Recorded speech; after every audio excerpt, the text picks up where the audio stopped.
Ever feel like you've rifled through every rattling closet the Golden Age has to offer? Think again. Tonight, we're unlocking 13 shadow-soaked spectacles from the 1950s where the ghosts were practical, the gimmicks gloriously gimmicky, and the houses, well, dead set on scaring your socks off. Buckle up, horror hounds, and don't forget to hammer that like button stake into the algorithm's heart as we dive in. House on Haunted Hill, 1959. Step beneath the iron-framed doorway and feel the chill. Eccentric playboy Frederick Loren has invited 5 strangers to his cliffside party, and you're carrying the flashlight. A swinging chandelier groans overhead, caskets double as party favors, and an acid vat bubbles in the cellar like a wicked fondue.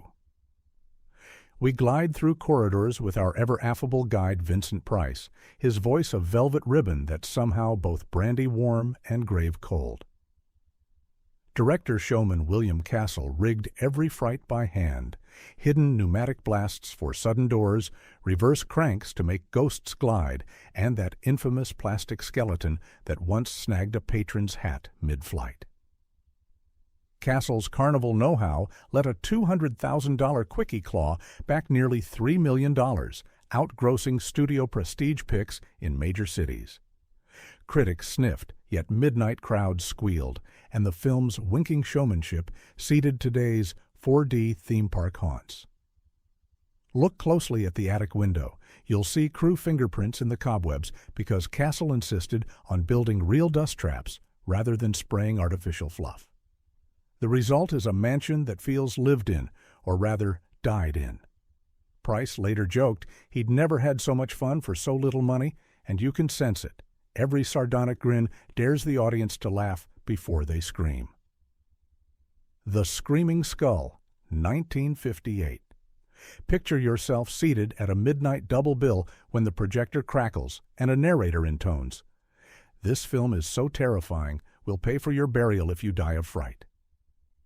It's a carnival dare worthy of P.T. Barnum, cooked up by first-time director Alex Nicole, who also slips inside the story as the sneering gardener Mickey. We meet newlywed Jenny, still haunted by childhood trauma, arriving at her husband Eric's country manor, a labyrinth of overgrown hedges, dusty corridors, and echoing porticos. Before long, a grinning skull clatters down a staircase like a bone china bowling ball, and whispered accusations hang heavier than cobwebs. Behind the scenes, the scares were wonderfully homespun. The title skull wasn't latex or fiberglass, but a real medical specimen borrowed from a Hollywood prop rental. Its jaw was wired with fishing line so it could chatter convincingly under dim lights. Cinematographer Floyd Crosby bathed interiors in high-contrast shadows that disguised budget seams, while composer Ernest Gold layered Stravinsky-tinged strings under each sudden rattle. Peggy Weber, secretly pregnant during production, performed her staircase falls with hidden harnesses that crew members yanked from off-camera ladders. Drive-in pairs clutched soda cups as Box Office Take crept past its $140,000 cost, and the movie slipped into public domain infamy, forever lurking in late-night TV slots. Terror in the Haunted House, 1958. Also carrying the doom-poetic title, My World Dies Screaming, this steamy Florida-lensed shocker drapes Spanish moss over destiny and dread. Newlywed Sheila Cabot steps inside her husband's ancestral manor and jolts with recognition. Every hallway, every crooked banister has stalked her nightmares for years. Philip, ever the rationalist, dismisses her visions until phantom footsteps stamp overhead and a lullaby hums through cold radiators in the dead heat. Director Harold Daniels leans into claustrophobic angles and sweaty close-ups. Walls seem to inch inward with each nervous glance. Daniels and cinematographer Gerald Perry Finnerman kept the budget trim by shooting days for nights and flooding sets with dimming amber gels. Yet the film's fame rests on Psychorama, a scheme by producer William S. Edwards. Single-frame flashes of skulls, coils, and the word blood fired through the projector at imperceptible speed. Life magazine probed whether hidden images could hijack the human will. Theater managers loved the free publicity. Though its domestic gross plateaued below $1 million, the experiment carved an enduring notch in horror history. Pause the Blu-ray today and you'll spot the paper-cut skull slides literally taped to the film strip, primitive yet oddly sinister. That handmade quality mirrors Sheila's plight, anxieties lurking between frames of everyday life. Long before found footage or ARG marketing, this 1958 experiment dared to weaponize the very mechanics of cinema. Watch it with the curtains drawn and try not to blink. After all, the movie might be staring back at you. 40 years later, laboratory tests confirmed audiences did register those lightning images in the limbic system without conscious awareness. That eerie scientific footnote makes the film a relic, a warning, and a mischievous blueprint for every subliminal marketing scare that followed. Ever. Black Cat Mansion, 1958. Step into a dim hillside clinic where fluorescent bulbs buzz like nervous insects, and you'll be whisked backward 3 centuries to a feud steeped in betrayal. Director Nobuo Nakagawa fractures time into 3 distinct palettes: icy blue for modern hospital corridors, grainy black and white for 1920s flashbacks, and saturated vermilion for Edo-era witchcraft. Each tone bleeds into the next as a kindly doctor moves his tubercular wife into a remote ancestral mansion, hoping fresh air will heal. Instead, they inherit a blood curse involving a murdered servant, a mutilated cat, and a promise that rage never truly dies. Nakagawa was working for Shin-Toho, the audacious low-budget studio that banked on shock value. The gigantic feline demon face that suddenly fills the tatami room is actually a rear projection screen draped with chiffon, rippling to suggest fur. Body-length claws are just lacquered boards on bamboo poles, jabbed through sliding paper doors moments before the camera dollies in. One reported mishap involved wranglers waving burning incense along the floor to coax a temperamental tabby across the frame. The smell of scorched sage still lingers in crew lore. Though the picture never cracked U.S. theaters, 16mm prints circulated under the title Curse of the Black Cat, mesmerizing art house crowds with its clash of no-style choreography and drive-in gore. Severed pinkies roll across tatami, an eyeless monk chants in negative exposure, and the vengeful cat spirit hurtles through centuries like a living curse. Contemporary scholars trace a direct lineage from these practical hallucinations to the pop surrealist carnage of Hausu and the lament-laden phantoms of Ju-On. Watch Black Cat Mansion with the lights down, low, and the volume up. Every scratch of koto string, every shimmer of projected fur turns your living room into a paper-thin boundary between here and the hungry past. The Maze, 1953. Don 3D glasses and let production designer William Cameron Menzies lead you through a Scottish castle where every corridor seems to fold back on itself like living origami. Our heroine, Kitty Murray, arrives after her fiancé abruptly ends their engagement and retreats to his ancestral estate. When she finds him aged decades and clutching a candle like a penitent monk, the mystery thickens like Highland fog. The house's central feature is an 18-foot-high hedge maze built full-scale on a California ranch. Gardeners sprayed the foliage with glycerin each dawn to keep it glistening under arc lights. Behind the scenes, Menzies, fresh off Gone with the Wind grandeur, repurposed leftover lumber and matte paintings for depth, then hired gardeners to weave living ivy through chicken wire overnight. Cinematographer Harry Newman staged forced perspective hallways where candelabras swing dangerously close to the lens, emphasizing the stereoscopic gag. Budget rumors hover around $800,000, respectable for allied artists, yet still pennies compared to major studio spectacles. Every dime shows up on screen. The finale reveals the castle's true master, a grotesque amphibian creature waddling on foam rubber legs and silk pajamas. Audiences in 1953 divided between shrieks and giggles, but nobody forgot the image. The creature suit, nicknamed Froggy, required 2 crew members to crank the mouth open like bellows while actor Robin Hughes peered through the mesh. Critics sniffed, yet box office receipts per theater rivaled House of Wax. The Bat 1959. Nestle into a high-back library chair, lightning crackling outside, and meet Cornelia Van Gorder, crime novelist extraordinaire, renting an old country estate in hopes of quiet inspiration. Peace evaporates when a claw-gloved killer nicknamed the Bat slashes his way through locked rooms in search of hidden loot. Director Crane Wilbur adapts Mary Roberts Reinhardt's stage chiller with a refined menace. Doors close themselves, ceiling vents exhale fog, and window glass splinters under unseen claws. Production designer Nicholas Remy built collapsible wall sections so the camera could glide through corridors without cutting, a technique that heightened tension without optical trickery. Vincent Price, savoring moral ambiguity as suave Dr. Wells, improvised pauses and eyebrow arches that make even a polite teacup feel sinister. Agnes Moorehead wears tailored tweed and righteous fury, commanding the screen like a grand mystery matron while secretly ad-libbing jokes to keep extras relaxed. The modest budget, under $250,000, recouped in weeks, thanks largely to late-night television deals that beamed its monochrome shadows into suburban living rooms.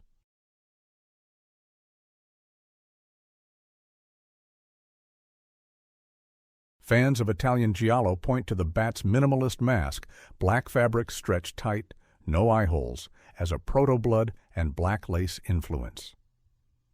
The lack of gore actually keeps suspense taut. Every footstep feels like chalk on slate. And if the phone rings at midnight, answer carefully. You might just hear a velvet voice asking for you. The Bowery Boys Meet the Monsters, 1954. Comedy muscles into the haunted house canon when Slip, Sack, and the perennial Bowery Boys wander up to Gravesend Manor to plead for a neighborhood baseball lot, only to meet a family tree that branches into every monster cliché imaginable. There's a mad scientist cousin eager to transplant brains, a femme fatale vampire practicing jiti in a tutu, a man-child who treats radioactive plants like beloved puppies, and, of course, a roaring gorilla suit recycled straight from Robot Monster. Director Edward Burns staged spring-loaded portraits, retractable staircases, and a talking suit of armor that clunks out knock-knock jokes. What the film lacks in budget, it smothers in practical ingenuity. A single plaster corridor redresses into laboratory, crypt, and greenhouse just by swapping sconces for fluorescent bulbs. The carnivorous plant is foam rubber painted with day-glow house paint, so it fluoresces under black light, an effect that had kids screaming laughter during Saturday matinees. The budget barely grazed $90,000, yet Allied artists reported grosses near a cool $1 million, crediting repeat attendances from prank-loving teenagers. The film's enduring charm is its tone, spooky enough to tickle the spine, silly enough to make the whole family giggle. It paved the path for Abbott and Costello's Monster Mashes and later influenced Scooby-Doo's blend of slapstick and spectral. Scared Stiff, 1953. Swap screams for swing as Dean Martin, Jerry Lewis, and Carmen Miranda sail into a Caribbean night, thick with voodoo legends and velvet fog. A mysterious inheritance bequeaths them a castle on an island where ghosts supposedly roam, and Jerry's jittery knees practically play their own xylophone. Director George Marshall, revisiting his 1940 Bob Hope hit The Ghostbreakers, uses Technicolor like a candy store, neon greens for swamp mist, royal purples for torch-lit corridors, and flamingo pink highlights for Jerry's freak-out faces. Paramount allocated a hefty $1.7 million, most of it funneled into oversized sets that could accommodate Lewis's hurricane-force slapstick. A retractable drawbridge collapsed on cue thanks to hydraulic pistons pilfered from a Navy surplus yard. The zombie butler's phosphorescent makeup is just powdered laundry detergent under ultraviolet lamps, a gag later borrowed from Disney's Haunted Mansion ride. Carmen Miranda filmed her final performance here, balancing that trademark fruit hat while ad-libbing Portuguese ghost puns between takes. At the box office, the film doubled its budget in under 10 weeks, riding the Martin Lewis zeitgeist straight to jukebox cross-promotion. The duo's bossa nova-flavored single "Money Burns a Hole in My Pocket" spun on radio nonstop. Critics griped that the plot stops dead every time Dean croons, yet that's precisely the charm: terror deflated by torch ballads, tension punctured by Jerry's elastic face. The House on Telegraph Hill, 1951. San Francisco fog rolls like ghostly surf against a crumbling Victorian perched high above North Beach.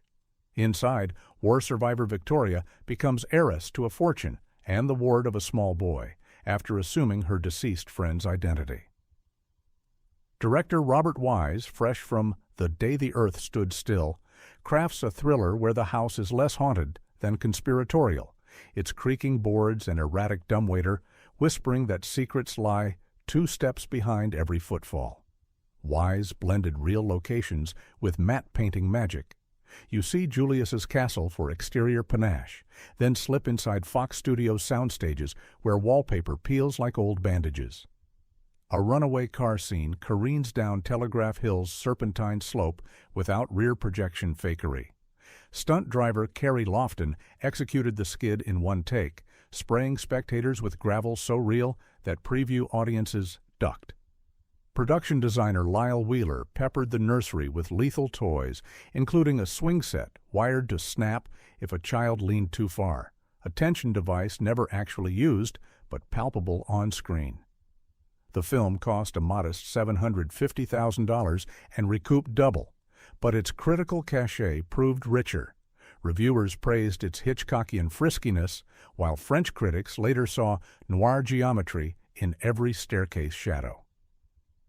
No literal ghosts appear, yet poison lurks in orange juice. A child's playhouse becomes a death trap, and foghorns moan like distant banshees. The Strange Door, 1951. Push open the lichen-stained oak gate and enter a Normandy chateau ruled by the corpulent, cackling Sire de Malétroit, played by Charles Laughton with wicked relish.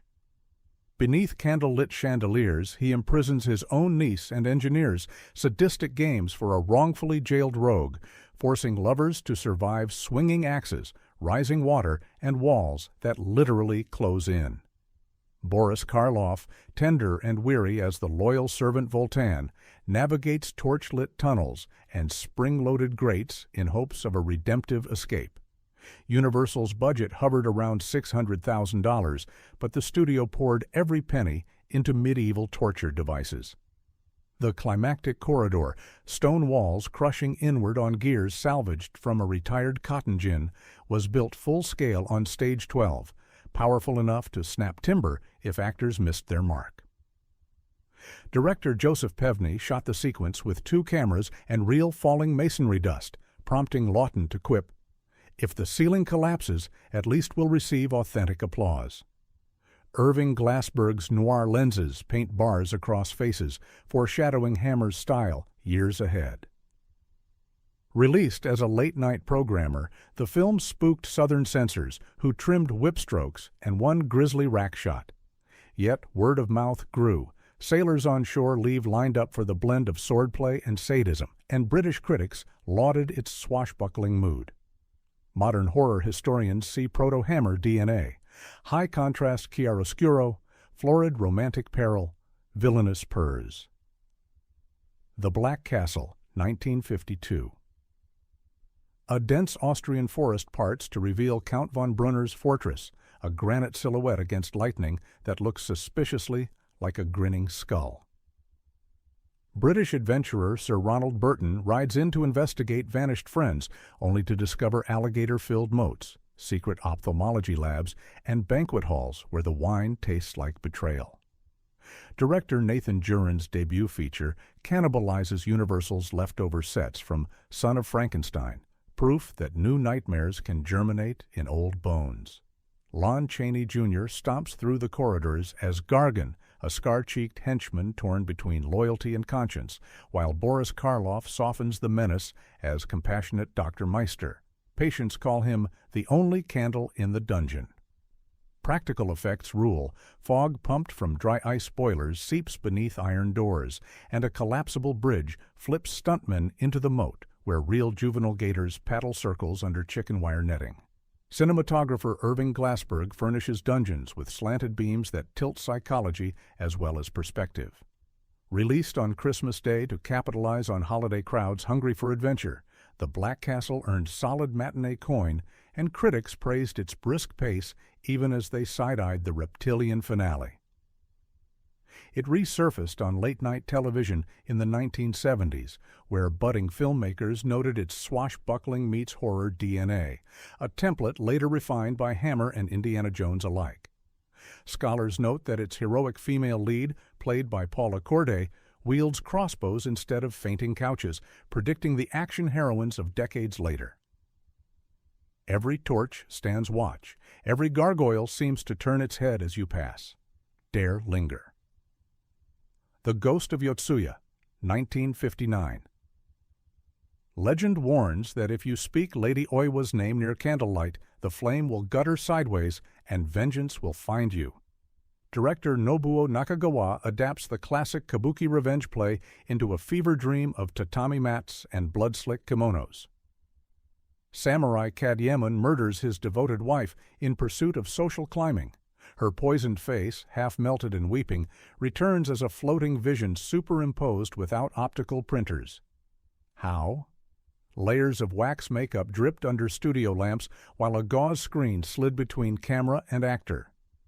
The production, shot for pennies on Shintoho's backlot, stretched imagination. Wheeled mirrors slid across rice paper walls to double-expose Oiwa's specter onto live action. Crimson food-coloring blood was hand-painted directly onto frames for sudden color shocks amid monochrome. The famous lantern scene, her face blooming from shadow, used a simple dimmer switch and a rotating paper disc to create organic morphing. Crew members recall actors chanting purification prayers between takes, unnerved by the legend's supposed curse. Domestic receipts were modest, yet the film's influence is seismic. The archetype of the long-haired Yurei, hair hanging like wet seaweed, eye whites gleaming, echoes through Ring, Ju-on, and the entire J-horror boom. Scholars note that Oiwa's whispered curse transcends language. You feel it in the pit of your stomach, like ice melting. Modern restorations reveal individual beads of glycerin sweat on actor Shigeru Amachi's brow as guilt corrodes him from within. View it on a quiet night with windows locked, and you may glimpse a candlelight curve.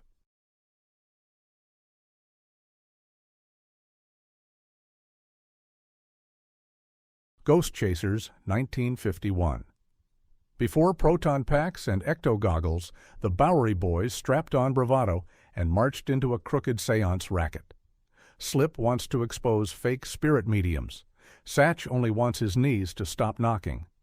To everyone's shock, a fast-talking ghost named Edgar actually materializes, wearing sharp 1890s threads and a grin wider than Brooklyn Bridge.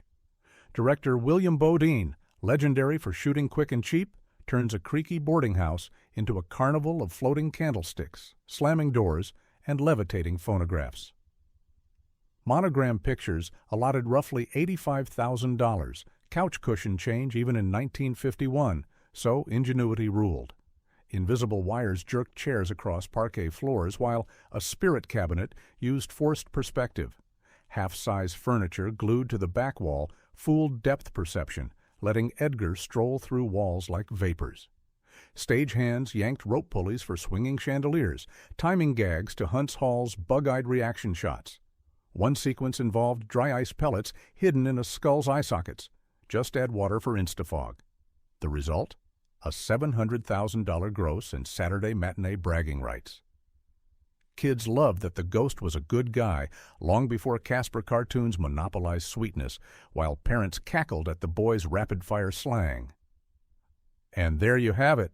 Thrill Seekers, 13 phantasmal palaces where every door creaks by hand, every monster snarls in foam latex, and every scream echoes through celluloid history. Which spectral showstopper has you itching to dim the lights tonight?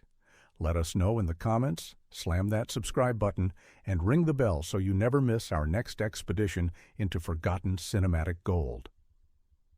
Share this video with fellow Fright fans, because the more lanterns we light, the deeper into the catacombs we can wander together. Until next time, keep your popcorn warm, your projector humming, and your courage, well, on a very short leash.